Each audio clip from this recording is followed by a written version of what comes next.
back on North Dakota Today, and this is the NDT Kids Connection. I'm joined today by international best-selling author and family harmony expert, Lorraine Pursell. Good morning, Lorraine. Good morning, Kevin. All right, we're focusing on kid fears right now, and I remember this one, being afraid of strangers. Now, this works both ways. We want our kids to be cautious, and we want parents to be cautious when it comes to strangers.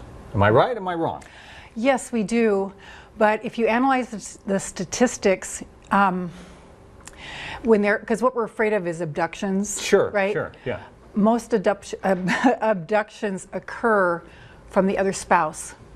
Okay. Taking their children from their other parent. Believe it or not, that's where most of the abductions happen. I would agree with that. I think I've read statistics that show it's not a stranger abducting your child, it's someone they know. Yes. Yeah. Well, and it's actually their dad or their mother trying to take them away from the other partner, which goes back to our really long discussion about please be a grown-up when you're divorcing. Please be an adult. So your child, hypothetically, your child, a young child, let's say 4 or 5 years old, comes to you and expresses some sort of anxiety or fear of strangers. How do you deal with that? Well, I would question where they got the fear, because that seems to me like propaganda being put in, to be afraid of people, to be afraid. I mean, we're afraid of everybody these days. We're afraid to touch the shopping cart, for golly's sake. You know, we're so afraid of everybody these days. What about letting them be open, letting them express themselves when they're with you to strangers, letting them be open and experience that it is a loving place. The world, there is lots of love, there is lots of care. People do care, and they say, I can see this look on your face.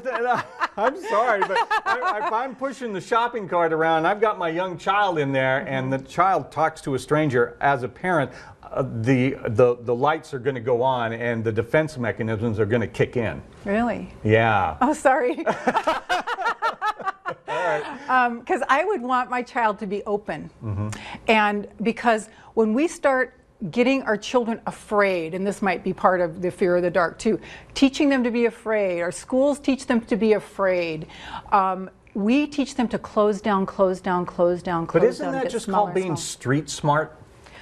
Well, street smart, what situations are you talking about? Them walking through a dark alley at night? Or stranger abduction or whatever? I mean, is that, I'm thinking there's got to be a happy medium between being paranoid and just not paying attention. Well, it's not paying attention. You're there while they're being open and talking to somebody. But children are open naturally, and then when you see them be really afraid, there's something wrong. To me, there's something wrong with that picture. Maybe they're picking up on mom or dad's reaction. Yes. And so I encourage to, of course, be there when they're talking to strangers. You're there at the grocery cart, and you're teaching them how to converse, because sometimes our kids don't even know how to talk to people because we've taught them to be so afraid they don't know how to communicate. And I think that has gone way far off, especially if you look at those statistics that we mentioned before. Very good. Tell everybody about StopYellingAtYourKids.com. Okay. Well, I have a free 50-page ebook there that's all about you taking care of you while you take care of your kids, so you don't wind up yelling at your kids and feeling resentful. So it's permission for you to take care of you.